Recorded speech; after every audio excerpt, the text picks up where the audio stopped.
So hari ni kita keluar exercise, menjemurkan diri kita di bawah cahaya matahari, menerokai dan menelusuri peristiwa pertempuran Battle of Slim River yang berlaku pada 7 Januari 1942. Kita berjaya menjumpai jalan lama yang digunakan oleh penduduk Melaya dari tahun 1939 hingga 1960 sebelum kerajaan membaiki jalan di sebelah kanan. Tetapi apa yang menarik di hadapan saya ini adalah kawasan yang dipertahankan oleh pasukan 52 Punjab B Company pada pagi 7 Januari 1942, di mana tentera Jepun telah menggunakan taktik meletakkan aset kereta kebal sebagai senjata hadapan. Selalunya kereta kebal tidak digunakan sebagai senjata hadapan. Dia digunakan sebagai support asset. Tetapi malam tersebut, Major Toyosaku Hajime Shimada berjaya meyakinkan CEO mereka iaitu Colonel Tadawando menggunakan kereta kebal untuk push through dan menggunakan taktik filleting. Di mana selepas jalan ini daripada tempat kita berdiri sehinggalah ke jambatan Slim River, lebih kurang dalam 25 km daripada tempat kita berada, mereka berjaya menguasai jalan dan melumpuhkan kekuatan dua brigade utama tentera British, iaitu Brigade ke-12 dan juga Brigade ke-28.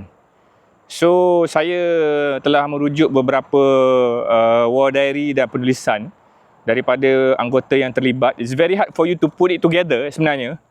Tapi kita berjaya put it together. Kalau tidak silap saya, lokasi kita berdiri adalah milestone 61.5 lah. 800 meter daripada tempat kita berada adalah lokasi pertahanan pasukan Second Argyle, iaitu tentera Scotland. Dan di sini tentera Punjabi telah meletakkan cylindrical roadblock dan periuk api, sehingga menyebabkan kereta kebal tentera Jepun yang lalu telah memijak periuk api dan meletup, dan sebuah lagi kereta kebal telah ditembak pada tire track lah, menggunakan Boys anti-tank rifle. Dan berlaku pertempuran sebentar di hadapan kita ini, atau lokasi di tempat kita berada ni. You cannot exactly say because catatan tidak menyatakan secara tepat. Tetapi bila kita buat deductive reasoning dan juga investigation research, lokasinya lebih kurang tempat di mana kita berada. Kemudian apabila kereta kebal tersebut terhenti, tidak boleh push through, anggota B Company tentera Punjab menembak bertalu-talu ke arah kolom kereta kebal, even though tidak melumpuhkan kereta kebal menggunakan senjata machine gun. Tetapi situasi berlaku pada awal pagi, seawal jam 5 pagi, dan it create panic lah. Kereta kebal di belakang tidak boleh bergerak ke hadapan kerana kereta kebal pertama telah meletup, memijak periuk api. Kemudian di dalam peta lama mereka melihat ada satu kewujudan jalan lama di sebelah kanan saya inilah. Jalan yang digunakan oleh penduduk Melaya dan dibina oleh pemerintah British sebelum tahun 1939. Dan mereka telah menggunakan loop road untuk outflank atau meninggalkan roadblock atau anggota Punjab yang mempertahankan kawasan ini, push through ke milestone 62, 800 meter lebih kurang di selatan kita, di mana mereka bertemu dengan anggota Second Argyle lah. Dan satu peristiwa yang sangat menarik dan melucukan, mengharukan, menyeksakan, and membuat saya terkilan lah. Ada seorang pegawai British daripada Regiment 137 Field Artillery Regiment, First Troop 215 Battery, yang sepatutnya berada di lokasi milestone 61, tempat anggota D Company tentera Punjab bertahan utara kita. Dia cuma menembak senjata anti-tank 2-pounder dia sebanyak 2 atau 3 kali. Mungkin mengena, mungkin tidak mengena. Kemudian disebabkan shell shock ataupun panik ataupun PTSD, kerana kita kena ingat waktu peristiwa ini berlaku, tentera Jepun juga menembak artileri ke arah kedudukan pertahanan askar Punjabi di hadapan kita ini. Dan bila peluru arteri tersebut jatuh, it create a dent, dan tentera Jepun menggunakan senjata mortar, iaitu senjata bantuan, dengan sangat cekap sekali. It create more havoc. Pegawai yang bernama Lieutenant Charles Wyatt telah panik, shell shock, membuat keputusan sendiri tanpa merujuk CO ketika itu, iaitu Lieutenant Colonel Cecil Deakin yang berada lebih kurang 500 meter di hadapan kita. Dia membuat keputusan sendiri mengarahkan anggota di bawah dia ni untuk pack up 2-pounder anti-tank gun hitch behind truck dia 15 CWT dan lari daripada medan perang menggunakan jalan inilah. Dia menggunakan jalan ini, lari ke arah medan perang daripada milestone 61 sampailah ke bandar Tanjung Malim. Lebih kurang 45 km. Meninggalkan medan perang. Itulah pegawai yang bernama Lieutenant Charles Douglas Wyatt, 215 Battery, 80th Anti-Tank Regiment. Kerana dia belum lagi battle inoculated lah. Sebab tu kalau dalam tentera, you have to undergone inokulasi perang, di mana bom meletup kiri dan kanan, kita merangkak di bawah barbed wire. Itu adalah untuk condition yourself to the worst of the situation lah.